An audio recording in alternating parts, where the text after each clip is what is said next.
Hi guys, my name is Konziwe Khatebe and welcome back to my channel.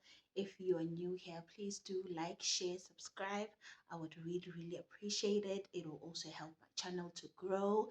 On this channel, I talk about life experiences, life chats, and everyday life through Jesus Christ and through the Bible. And if that is your kind of content, please do like and subscribe and watch this video.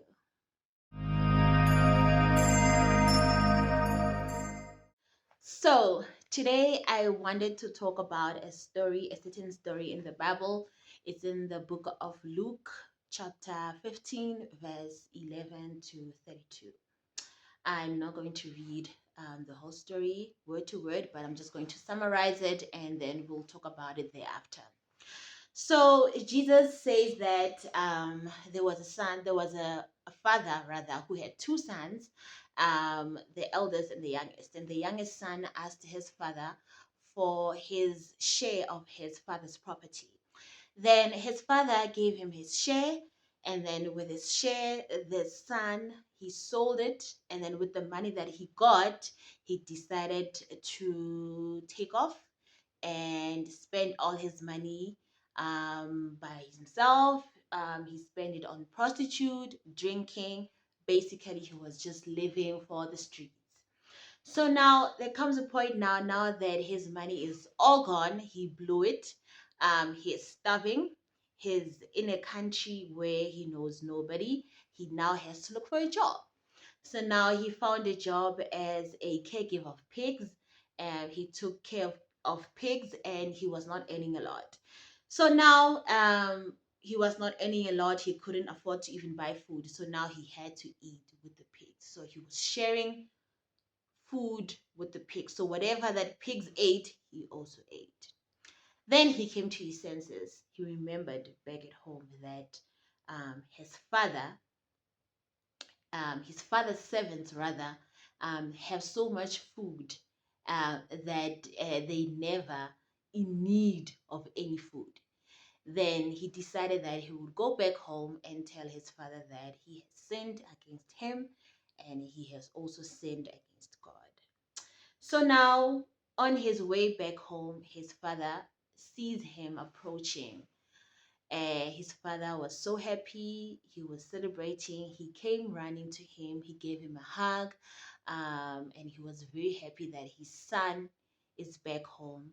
He told his servants that they must kill a calf and they must give him the best robe, the best ring, and they are going to celebrate because his son was lost, but now he's found. His son was in the darkness, but now he's seeing the light. So now that the party is going, the eldest son could see that there's something going on at his father's house. He asks one of his father's servants that what's going on, what's happening. Then his father's servant replies and he says, your father has thrown a surprise party for your brother who has now returned back home. And the eldest son was very disappointed. He went to his father and he was like, um, I have been very obedient to you. I've been a good son. I have obeyed all your rules, but you have never put me in the best robes. You have never even killed a calf, nor a donkey or a goat for me. Why does he deserve all of this? He spent all his money with prostitutes. Now that life has literally beat him up, he comes back home and then you throw him a party. Then his father said to him, you live with me.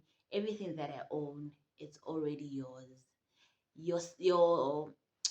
Your brother was lost, but now he's found. Your brother was dead, but now he's alive. And we are going to rejoice in that. And the end.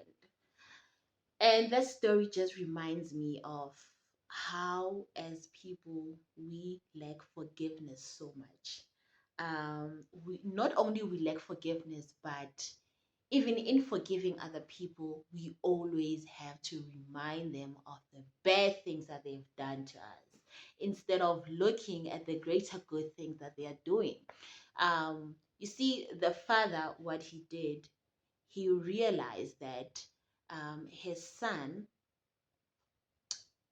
came to his senses, and that alone deserves all the praise to God. But what do we do as a society? No.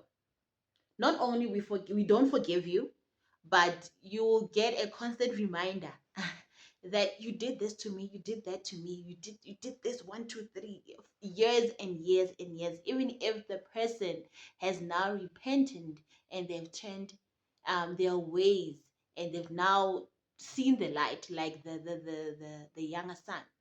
So even if you have a sibling or a friend or a family member who was for the streets, who was living for the streets, was doing the things of the streets, and now came to his senses, and he decided to come back home, to come back to you as a friend, to come back to you as a colleague, to come back to you as a mentor, to come back to you as a son or a daughter. We need to rejoice and be happy and glad that finally they came home safe, and not only safe, but in their safety, they now are doing the greater good, you know. So it spoke to me a lot. This was last week's Sunday's sermon, and it touched me a little bit, because now we are hypocrites. We keep on telling people that, yeah, you must forgive.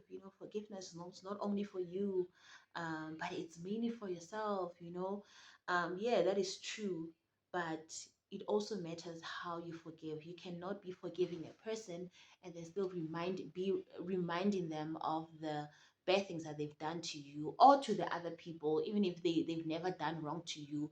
But you cannot constantly remind them of the bad thing that they've done in the past. We all have a past that we are not proud of, but if we are trying to do well in life and move on from the bad things that we've done from the past, then let it be so. We need to close that chapter and focus on the greater good that this person is doing at the present moment.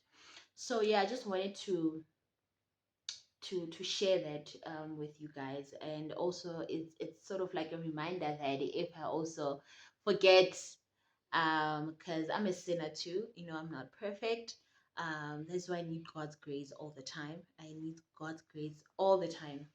But if I do stumble a little bit, I need to watch this video, and I need to remind myself that forgiveness is okay, and forgiveness is good.